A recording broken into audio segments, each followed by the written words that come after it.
بێگومان ئەبینین کە بەشێک لە گروپە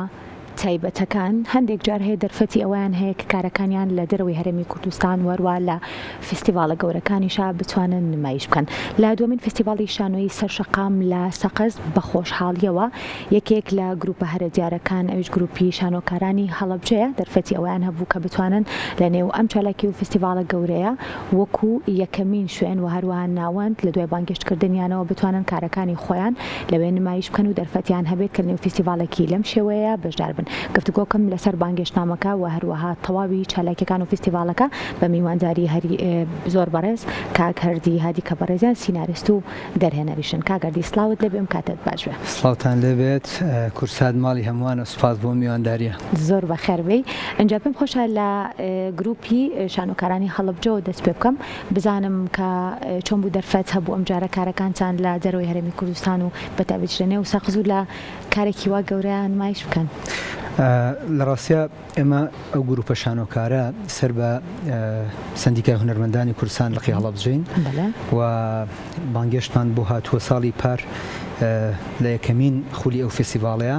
خۆمان زۆر شوێن ئەگەڕێن بە خۆبەخشی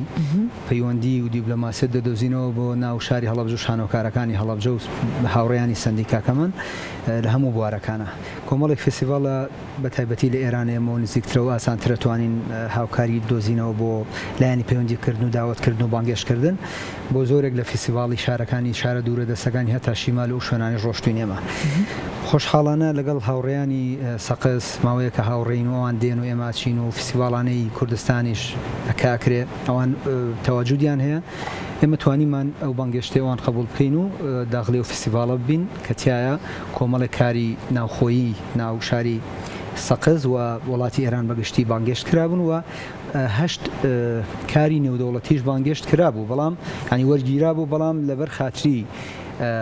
چۆنەڵی پەیوەستبوون بە شێواز و فۆرمی فستیڤاڵەکە حوتیان وەرنەگیرن بەڵام ئێمە خۆشبەختانە بە شانۆیەکی مناڵان بەشدار بووین. باشە اینجا بێگومان ئاماژەت بۆ کرد کە ئێوە بۆ یەکەمین ساڵیش لە نێو ئەم چالاکی لە نێو فستیڤاڵەیە بەشدار بوون. پار چۆن بەشدار بوون و ئەم ساڵات هەیە یەکەم ساڵ چۆن بەشدار بوون و ئەم ساڵ چۆن بوو بانگێشتنامەکە؟ بە خۆبەخشانە شانۆکاران بەڕێکەوتین بەرە وڵاتی ئێران بە پێشوازێکی گەرمەوە بە تایبەتی کە تۆ کەسێک بانگێژ نەکەی خۆی بڕوا بدەم فستیڤاڵەکە و وڵاتێک ببڕێت و ئەو هەموو ڕێگای و ماندووبوون لەسەر ئەرکی خۆشی بەڕاستی پێشوازێکی باشمان لێکرا.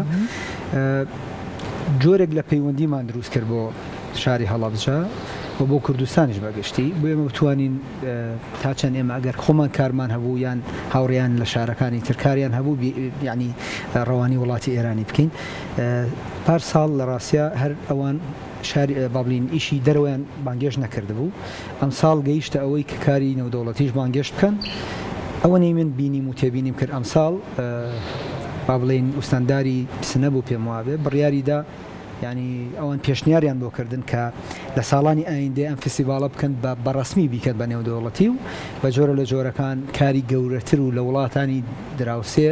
بترازێ بەرە وڵاتە دوورەکانیش کاری ئەوانی بانگێشتکە. باش ئەمە کارێکی ئێوەیە؟ بەڵێ خۆشە باسێک لە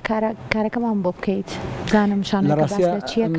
کارە منەمەوێت دەرفەتی ئەوە بەخۆزمەوە یارمەتیم بن کە بڵێم ئەم کارە بەو شێوەیە نمایش کراوە سێهەمین جاریەتی نمایشەکرێت بە سێ کاستی جیاواز. من خۆم لە سەرەتایە تەنها وەکو نووسەر بەشدار بووم دەخێکە بیرۆکەی نازیلە ئەمینیە کە کچێکی ڕۆژهەڵاتە شانۆکارێکی ڕۆژهەڵاتە لێرە سڵاوم هەیە بۆی سوپاسیەکەم. دوایی بیرۆکەم وەرگرت و دەستم کرد بە نووسین بۆ فستیڤاڵی شانۆی گۆران قوتابخانەکان لە هەڵەبجە سازەکرێت ساڵانە بە دەستخۆشیەوە کە چالاکی هونەری هەڵەبجە و پەروەردەی هەڵەبجە بەڕێوەیە بن بە هاوکاری سندیکا و هەندێک شوێنی تر. دیارە شانۆیەکە ناوی ئەفسونەکەی کاتا و کالیە. لە هەنگاوی یەکەمە بە نووسین بەشداریم کرد. هەنگاوی دووهەم وەکو دەرهێنەر خۆم بوومە دەرهێنەری کارەکەواتە وەکو نووسەر و دەرهێنەر بردمان بۆ فستیڤاڵی شانۆی شەقامی کەرکووک بە خۆشحاڵیەوە لەوێ خەڵاتی باشترین بەرهەممان بەدەستێنا. لە سێهەمین دەرفەتە هەر ئەم ئیشا لە شاری بەغداد پایتەختی عێراق ینی بانگێشت کراوە بەڵام ئیتر فستیڤاڵەکە جارێ وەستاوە ئەجنا ڕۆژی لەوێش نمایشمانە کرد. بەرحاڵ بەرحاڵ لە شاری سەقس وەکو ئەکتەر و نووسەر و دەرهێنەر و ئەکتەر بەشداریم کرد لەگەڵ ئەو دوو هاوڕێ ئازیزم زریان خان و سۆزە خان و بە بەڕێوەبرێتی بەرهەم و سەرۆکی سندیگاکەمان کاک محەممەد عەبدوڵڵا، دەرهێنەری یاریدە دەرم کاک سەربەس میرزا و کۆمەڵێک ئازیز هاوکاری سینۆگرافیا و جلوبەرگ و مۆزیک بوون. یەکێک لەوانە هونەرمەندی بەتوانە کەمانچەژن و ڤیۆلۆن کاک ئەمیر ئەرسەلان، هەروەها خاتوو ئیمان قادر و هەروەها مامۆستا تەها کە ئەرچی جلوبەرگ و دوورین جلوبەرگ و ئەوانیان بۆ کرد. زۆر باشە. شانۆیەکە خۆی باس لە چیە کات بۆ ئەم کاتی ئێستا و بۆ ئەم زمانی ئێستا چ پامێکی پێەیە؟ لە ڕاستیە هەر ئەوە شوای کرده بوو پرسیارەکە زۆر جوانە، ئەوە شوای کردبوو کە ئێمە لە نێو 8 وڵاتی دەرەوە ئێمە هەڵبژێرین کە زۆر جیاواز بوو لە فۆرم و تەکنیک، ئەلبەتە بە خۆشحاڵیەوە باسی کۆمەڵی بابەتەکەین کە بەداخەوە بۆ هەندێکمان کە ئێستا تەمەنمان بەرەوسەری ئەڕوات بووە بە نۆستالۆژیا، بووە بەوەی کە چۆنەڵی یادەوەری و یادگاریەوەری بۆمان یادی ئەەکەینەوە. باس لە سێ تەوەرەکات باسی خواردنی جاران و خواردنی ئێستا، هی مناڵی جاران چۆن ژیاوە، خواردنەکانیان چۆن بوون، مناڵی ئێستا خواردنەکانیان چییە، جلوبەرگی مناڵی جاران و جلوبەرگی ئێستا، یاریکردنەکانی مناڵی جاران و مناڵی ئێستا. تەمەن بێگومان هەمومان ئەزانین ئەو یاریکردن و خواردن و جلوبەرگانە هەمووی بابەتی سروشتی بووە، هیچی زەرەری بۆ مناڵەکە نەبووە، هەمووی پڕ بۆ لە وەرشوو بۆ کوڕان بەگەڕێکێک یەک تۆپ هەبووە گەرکەوتاتە حەوشەی ماڵێکیشەوە ئەویان تەخان و ویتران و تەواو ئێزعاجتان کردین بەشێکی تەخان و تۆپەکەڵنا. بەرحاڵ ئەمەوێ بەڕاستیەوە بۆ باسکەم ئەو سێ ستافە جیاوازە دایم ئەبێ بە پرسیار باشە چۆن ئیشێکی شانۆیی سێ ستافی جیاواز ئیشی بۆ. من ویستم پرسیارەکە بەو شێوەیە بکەمەوە پێش بەر لەوەی وەڵام بێتەوە بە پرسیارەکەی خۆم بکەم. بۆ خۆت سەرەتا وەکو سینارەستێک، وەکو نووسەرێک، دوجار وەکو دەرهێنەرێک، سێم جار وەکو ئەو دوو بابەتە و هەروە ئەکتەرێکیش، خۆت باشتر ڕۆڵە گێڕا یا خودە و کەسەی لە شوێنی تۆ بوو؟ وەڵڵاهی حاڵەتێکی ناخۆشەوە بوو من، بەڵام هەر هەمویان هەموو ئازیزانە، چونکە من لە قوتابخانەیەکە ئیشەکەم من مامۆستام، هەمووی با بڵین لە قۆناغێکم قۆناغی بنەڕەتی 7 بۆ 9 دەرسەڵێمەوە، هەموو ئەو ئەکتەرانە کەسی باش بوون، نواندنیان باش بووە، بەس عادەتی خۆی بۆ خۆی هەندێک جارە من لایانی باشە و خراپەی هەیە. تۆ خۆت نووسینەکەت نووسیوە، تەکستەکان هەمووی خۆت نووسی و ئەزانی بە چه ئەحساسێکەوە دەری بڕی، بەڵام هەندێک جاریش لەبەرەوەی تۆ دەرهێنەری ئەوەندەی خەیاڵت لە جوڵەی ئەکتەرەکانتە خەیاڵت لای خۆی نامێنێ. بەڵام من باسی ئەوە بکەم کە هەندێک ئازیز لەگەڵ مابوون لە ڕابردووە، بەڕاستی دەرفەتی ئەوەم نەبووە سوپاسیان بکەم، من حەزەکەم ئالێرەوە سوپاسیان بکەم. ئەویش یەکێک لەو بەڕێزانەی کە لە کاستی یەکەم و دووەمە بەشدار بووە، مامۆستا یاسینی بەڕێز، مامۆستا ڕێناس عەلی، یاسین عەلی بەشدار بووە وەکو مۆسیقا و ئامادەکردنی مۆسیقا کاکە ئاکار مستەفا، ئەو دوو بەڕێزە ڕاستەوخۆ بە تەکنیکی ڕاستەوخۆ لەسەر شەقام بەشدار بوون و ئیشی مۆزیکیان لەگەڵا کردوم و هەموو بەڕێزانەی کە کاری جلوبەرگەکانیان کردو، مامۆستا تورانی بەڕێز کە ڕۆڵی شخصەتەکەی خۆمی ئەبینی، ئێمە ئێستا لێرە من ڕۆڵی بابەنوێ لە بینم، بەڵام ئەو دایان و ئێلیمان یابوو پێی بە شێوازێکی زۆر باشیش ئەدای کرد. هەموو ئەو ئازیزانەی کە هاوکارم بوون من یەک بە یەک سوپاسیانەکەم. ئەو وێنەی پێشووترەوە مامۆستا ڕێبین مەحموودە خۆبەخشانە وەکو نوێنەری سندیکە هاتووە لەگەڵمان، براگەورەیەکمان بووە لەوێ، زۆر باش هاوکارمان بووە، دەستی پێمانەوە بووە. هەموو ئەو بەڕێزانەی کە لە کاستەکانی پێشوا ببوورن نەگەر ناوێکم بیر چوو بێ، و هەموو ئەو کەسە حکومی و حیزبی و ئەوانەی کە دیار بوون و خەمی نەوەکانمانیانە، خەمی شانۆ بەگشتی شتێکی باشە هاوکاری بکرێ، بەڵام شانۆی مناڵ و تەوەری شانۆی مناڵ لە هەمووی گرنگترە، چونکە وابەستەیە بە پەروەردەی مناڵەکان و داهاتووی مناڵەکانمانەوە. یەکێک لەو ئازیزانەی کە پێم خۆشە لێرە سوپاس بکەم پارێزگا بەڕێزەکەی شارە ئێمە مۆسازات تۆفیق سوپاسی یەکەم، و ئەو بەڕێزانی تر نوخشەخان قایم خانی هەڵەبجە هەمیشە دەستی خێرە بۆ کارەکانمان بە تایبەتی کە ئیبینە دەرەوە، و هەمیشە وەکو کوڕکشێکی خۆی مامەڵەمان لەگەڵاکە و کۆمەڵێک ئازیزی تریش ئەگەر ناوم بێتەوە بێتەوە باسیکە. کاگەردی با پرسیاری ئەوە بکەم، ئەم شانۆیە لە چەند شوێنێکی جیاواز واتە بە چەند کاستێکی جیاواز و بە چەند لۆکیشنێکی جیاوازیش بێگومانم کە دواتریش هەندێک لە بابەتەکان لەوانەیە گۆڕانکاریان بەسەرا هات بێت لە بەرەوتت کارکتەری سەرەکی گۆڕاوە و زۆرێک لەو بابەتانەی تر. اینجا باباس لە ئامانجە سەرەکیەکە بکەم کە گەیاندنی پەیامەکەیە. لە هەر شارێک با بڵێن ئێوە کە کارەکەتان نمایش کردووە چۆن پەیامەکەی خۆی گەیاندووە دیارە ئێستا لە سەقەز بۆ خوشک و برایانمانە لەوێ لە شاری سلێمانی یاخود بڵێم لە هەڵەبجە بە شێوازێکی جیاوازترە یادگاریەکان لە دەرەوەی هەرێمی کوردستان یادگاریەکان هەر هەیە و نۆستالژیاکە هەرێ بەڵام هەندێک بابەت هەیە جیاواز لە شوێنەکانی ترە چۆن ئەم پەیامەتان گەیاند هەر زۆر ڕاستە تەبەن کۆمەڵێک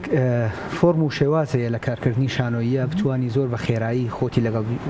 با بڵێن بگونجێنی بە تایبەتی ئەکەوێتەوە سەر خودی ئەکتەرەکە مخریج نازانێت چۆن تەعاملی پێ بکە ئەگەر ئەکتەرەکانی ئەکتەری ئامادە نەبن ئەکتەری ئامادە بە واتایی هەندێک بابەت هەیە لە شانۆی شەقام بە تایبەتی کە ئەم ئیشەکەی ئێمە بۆ لەوێ نمایشمان کردو لە دوودا لە حاڵەتەکانە لەوێ نمایشمان کردووە لەسەر شەقامە یەک جاریان لە ناو هۆڵان نمایشمان کردو هۆڵ هەندێک سوسیاتی تایبەت بە خۆی هەیە و مەرج و ئەوەی خۆی هەیە شەقامیش بە هەمان شێوە عادەتی شەقام تۆ ڕاستە خۆ لەگەڵ بینەرەکە تا دوێی هەندێک کێشە و مەشاکیلی خۆی هەیە ئەگەر ئەکتەرەکەت بەهێز نەبێ ئامادە نەبێت بۆ سەر شەقام لەبەرەوەی کە ئێمە بۆ نمونە لە